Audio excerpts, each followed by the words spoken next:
Labas. Ir štai mes esam Kačerginėje. Palauk, dar nefilmuok.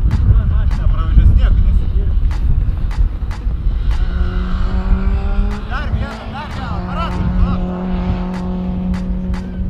Šitą labai. Gerai, davai. Labas. Ir štai mes esam Kačerginėje, Nemuno žiede. Lietuviškame Nürburgringe, tiksliau Baltijos šalių Nürburgringe. Palauk, dar biškį nefilmuok.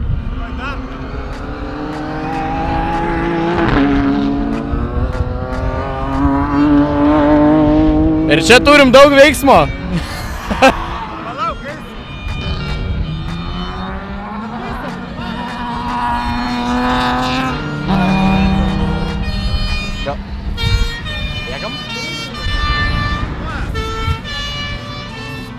Daug sudužusių likimų, įkalnės, nuokalnės ir labai daug emocijų.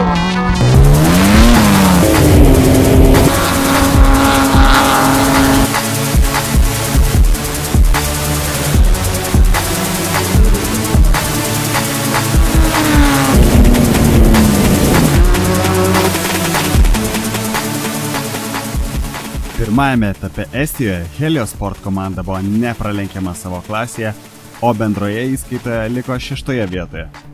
Pažadas įbėgti ir gerai praleisti laiką buvo įvykdytas tik iš dalies, mat gegužė karščiu nelepino. Štai lietuviška saulė odos spalvos toną leis pakeisti. Ir vyrukai tai daro tik atvažiavę. Rytinėme birželio karštyje visi bolidai atrodo kaip nužengę iš Mad Max filmavimo aikštelės. Tačiau ar tikrai čia galima gerai praleisti laiką? To paklausime trasos šeimininko, Nemuno žiedo vadovo Arūno Samochino. 1961 metais, dar buvusios Tarybų sąjungos laiku, lietuviai įkūrė ir pastatė Nemuno žiedą. Ir iš tiesų nuo valdžios vietinės buvo slepiama ta istorija, kad tai bus žiedinių lenktynių trasa. Iš tiesų buvo minima, kad yra apvažiavimas tiesiog aplink Kačerginės miestelį, tačiau lietuviai, kaip žinom, pakankamai darbštus ir sumanus vyrukai sugebėjo tiesiog įrengti žiedinių lenktynių trasą. Nemuno žiedą galima vadinti vienu iš Lietuvos tautinio išsilaisvinimo simbolių. Mat tautiečiai apmovė tuometinę sovietų valdžią ir vietoje kelio sukūrė šiandieninę autosporto meką. Galime tikrai save drąsiai vadinti mažuoju Nürburgringu, nes žiedinių lenktynių trasa Nemuno žiedas yra tikrai unikali ir išsiskirianti iš kitų trasų būtent savo reljefu, savo kalvotumu, savo sudėtingumu, ypatingai dėkinga situacija žiūrovams, kurie gali kaip amfiteatre stebėti lenktynes. Tai yra tikrai sudėtinga trasa ir ne visi tikrai gali čia, sakykime, sėkmingai ją įveikti, nes iš tiesų reikia tikrai pakankamai daug įgūdžių, kad sugebėti joje neišslysti, neišlėkti iš trasos ir sakykime, važiuoti sėkmingai, ar ne. Bet kita vertus yra ir tikrai pakankamai rizikinga, pavojinga trasa, dėl ko daugelis šiai dienai netgi ir dėja aplenkia mūsų trasą. Nemunringe reikia turėti ne tik įgūdžių, bet ir, kaip čia pasakyti, nežmoniško dydžio dalis, kuriomis nuo gimimo gali pasigirti tik vyrai. Manau, kad autosportininkai iš principo yra bebaimiai žmonės, ar ne? Tai, sakykime, vien tai, kad jie jau važiuoja kažkur, tai įrodo, kad jie tikrai yra drąsūs žmonės, bet įgūdžių be jokios abejonės reikia ir mes visai neseniai turėjome tokį nedidelį incidentą, kuomet buvo bandoma formulė, ar ne, savos gamybos, ar ne, ir žmonės tiesiog bandymų metu išslydo iš trasos labai silpnai, bet vis tik tai atsitrenkė, sakykime, į atitvarus, ar ne, ir tai parodo, kad žmonės, kurie patirties neturi ir kurie važiuoja pirmą kartą, ar tik taip pirmus kelis kartus, tai jiem yra būtina tiesiog šią trasą išstudijuoti labai gerai, nuodugniai ir tik tada, sakykime, pasirinkti didesnį greitį, kad sėkmingai baigti lenktynės. Makuškė, šikanas, ąžuolas, šakiai yra žodžiai, kuriuos kiekvienas lenktynininkas pasakytų net staigiai pakeltas nuo giminių baliaus stalo. Tai yra tam tikras slengas, be abejo, oficialiai mes jų niekur nesame aprašę, ar ne, tai yra tiesiog jau nusistovėję tokie, sakykime, posūkiai, tokios trasos vietos, kurias iš tiesų kiekvienas sportininkas čia esantis puikiai žino. Ir vis dėlto pasaulyje nėra tokios trasos, kurios neįveiktų greičiausias Helios Sport pilotas Karolis. Deja, ištvermės lenktynėse neužtenka turėti milžiniškų jau minėtų kūno dalių. net jei jos ir yra stipresnės už metalą. Štai jis kartais gali lūžti ir taip atsitinka per kvalifikacinį važiavimą Nemuno žiede. Karolis grįžta į pitus ir nupasakoja, kad po 2 ratų bolitas demonstruoja tik dalį jėgos. Patyrę mechanikai akimirksniu savo visus žetonus stato ant to, kad greičiausiai užlinko vienas iš vožtuvų. Viskas aišku. Lenktynės tik už 12 valandų, tad veikti reikia nedelsiant. Keičiam ar nekeičiam, viskas. Nu, tas nevažiuoja. Jeigu Elska duoda garažą, be abejo keičiam. Nu tai traukia variklį, nuvažiuoja Klaipėdą. Kol ištrauks, grįšim, viskas, variklis bus ištrauktas, nuardytas ir panašiai. Komanda priima tuo metu beprotiškai ir desperatiškai atrodantį sprendimą – važiuoti į Klaipėdą kito variklio. Pirmasis prie bolido palinksta Vaidas, nes kaip jis pats pasakoja, negalima sėsti į automobilį, jei pats į jį neįdedi darbo. Savo pirmąjį važiavimą trasoje jis prisimena kaip sapną. Kai užsidegus žaliam signalui, net ir nuožmiausi varžovai išnyksta, o brutalus bolido garsas tampa panašus į jūros ošimą. Viskas prasidėjo nuo elementaraus renginio. Jausmas buvo prasmiškas. Po starto realiai, galima sakyti, sąmonę atgavau tik tais leidžiantis prie ąžuolo. Ir tada supratau, kad jau startavom. Ant vairo buvo likęs vadinamas čekolas. Kažkodėl nieks jo nenuėmė. Aš tik tada jį supratau, kad laikas jau nusiimti, nes aš jau važiuoju. Aplinkui ūžė automobiliai, tikrai visi kiti važiavo greičiau negu aš. Ir tokia pirma mintis, ką aš čia darau. Tikrai baisu, iki negaliu, grįžus, neišduosi, kad bijai. Viskas tvarkoja, kai praėjo, viskas gerai. Praėjus tik kokiam 2 parom, gal pusantros, aš pradėjau suvokti, prisiminti, kas darėsi lenktynių metu.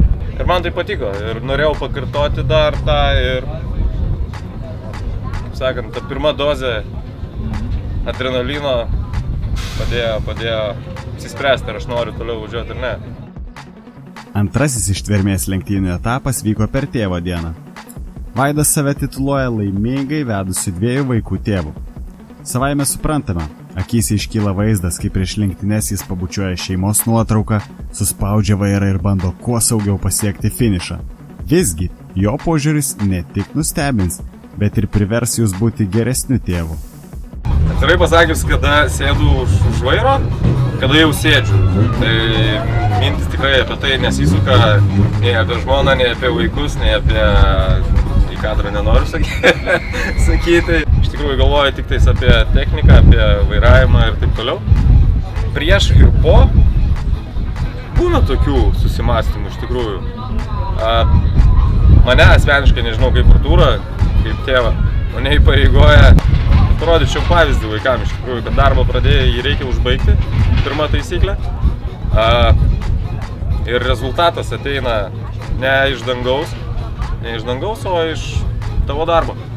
Taip mane tėvas mokino, taip aš savo vaikus noriu auklėti. O tą atsakomybę ir drąsą aš saugiai jaučiuosi automobilį, aš jį kontroliuoju, ne jis. Mane, aš ne keleivis šiame automobilį, tai aš tikrai nebijau. Drąsos man užtenka. Kartą su Kregžde jis buvo atsidūręs ugnies kamolyje. Tačiau net ir tada pirmiausia pagalvojo ne apie baimę, o kiek kainuos paleisti automatinę bolido gesinimo sistemą. Užsidegė automobilis, aš tikrai, ta prasme, nesupratau, kad jisai dega. Viduje tikrai nebuvo nei dūmų, nei liepsnos, nieko. Buvo minutės, kada galvojau apie tą mygtuką, bet jis yra brangus mygtukas. Iš tikrųjų, vienas paspaudimas, nei daug, nei mažai, kokie 600 eurų. Tai truputį pristabdo tas baimės suvaldyti ir desperatiškai nesigelbėti bet kom. Džiugu, kad viskas laimingai baigėsi, tiek man, tiek iš paskos važiuojantis automobilis sėkmingai tą iššūkį sutramdė. Baisu nebuvo. Ta pačia akimirka, kai Kregždė neteko savo širdies, iš Klaipėdos naktį buvo atvežta donoro širdis. Visos komandos vardu norime padėkoti BMW X3 automobiliui, kurio variklis turbūt net nenutokė, kad po avarijos kažkada atgis ir suriaumos lenktynių trasoje.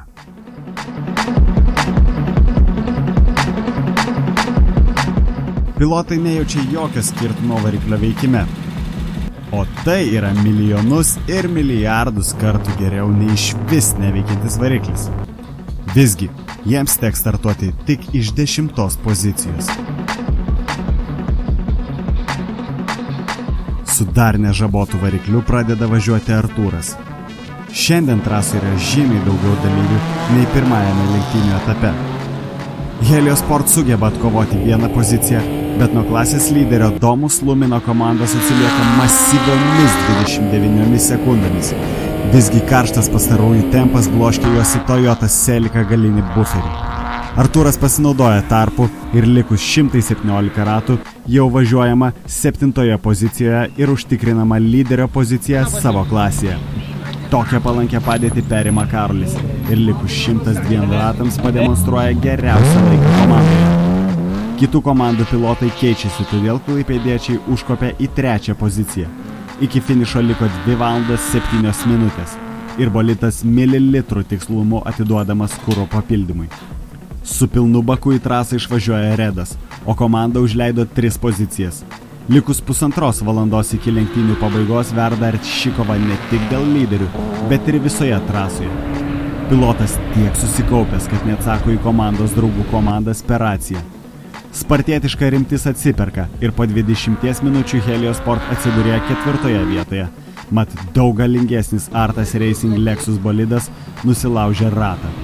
Likus kiek daugiau nei valandai naujas variklis papildomas tepalu, bet padangų nusprendžiama nekeisti. Už vairo sėda Vaidotas. Kaip pavyzdingas tėvas, jis atlaiko įtampą ir iškopia į 4 poziciją ir likusias 49 minutės ją išlaiko. Deja, padangos su tokia įtampa nesusidoroja ir kregždė finišo juostą kerta skersa ir paskendusi savo dūmų kamuolyje. Teisėjai skiria 100 eurų baudą už efektingą finišą, bet taip pat nubaudžia 3 vietoje buvusi bolidą. Todėl Heliosport ne tik laimi savo klasėje, bet ir kops ant pakilos su greičiausiomis etapo komandomis.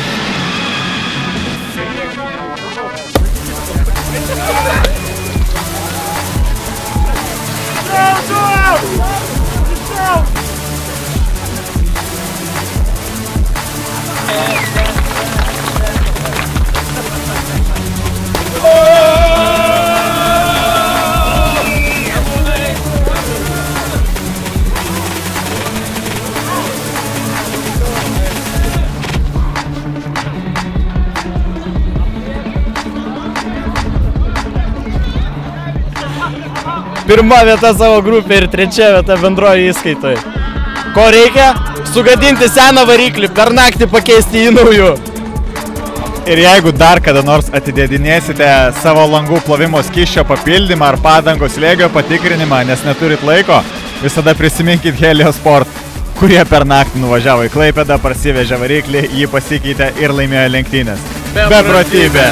Susitiksim Palangoj.